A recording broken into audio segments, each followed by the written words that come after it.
Ակառա ջրի արտահոսքի սենսորը հայտնաբերում է ջրի արտահոսքը բնակարանում։ Արտահոսքի պարագայում սարքը բջջային հավելվածի միջոցով ուղարկում է ծանուցում։ Այն կարող է աշխատել նաև այլ խելացի աքսեսուարների հետ, ապահովելով տան ամբողջական ավտոմատացում։ Ինչպես միացնել սենսորը ցանցին։ Քայլ առաջին.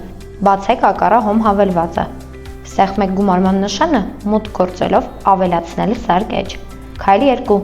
Ընտրեք սենսոր, ապա ընտրեք ակառա water leak sensor։ Քայլ 3. Երբ հաբը հնչեցնում է պատրաստ է միացնել սարքերը ձայնային հուշումը, սեղմեք և պահեք վերակայման կոճակը 5 վայրկյան, մինչև կապույտ լույսը կթարթի 3 անգամ, ապա բաց թողեք։ Քայլ 4.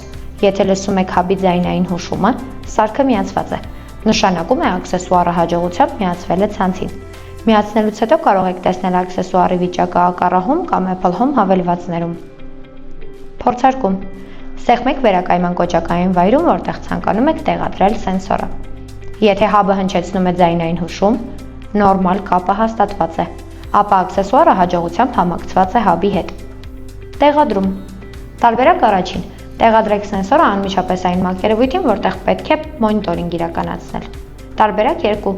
Օգտագործեք վեցանկյուն պտուտակահանը սենսորի պատյանը թուլացնելու համար։ Դրանից հետո միացրեք լարը և ամրացրեք սենսորը։ Սենսորի ալեհավաքը գտնվում է ջրի կաթիլ նշանի վերևում։ Մարտկոցների փոխարինում։ Պատրաստեք նոր CR2032 տիպի կոճակային մարտկոց։ Վերցրեք մետաղադրամ։ Դրեք մետաղադրամը սենսորի ծածկի բացվածքի վրա և պտտեք ժամացույցի սլաքի հակառակ ուղղությամբ մարտկոցի կափարիչը բացելու համար։ Հեռացրեք հին մարտկոցը ձեռքով կամ ոչ մետաղական գործիքի օգնությամբ։ Տեղադրեք նոր մարտկոցը մարտկոցի դրական կողմը վերև պահելով։ Կցեք կափարիչը աքսեսուարի հետ և մետաղադրամով պտտեք այն ժամացույցի սլաքի ուղղությամբ, մինչև երկու նշաններն էլ կլինեն մեկ գծի վրա։ Մարտկոցի կափարիչը հաջողությամբ ամրացված է։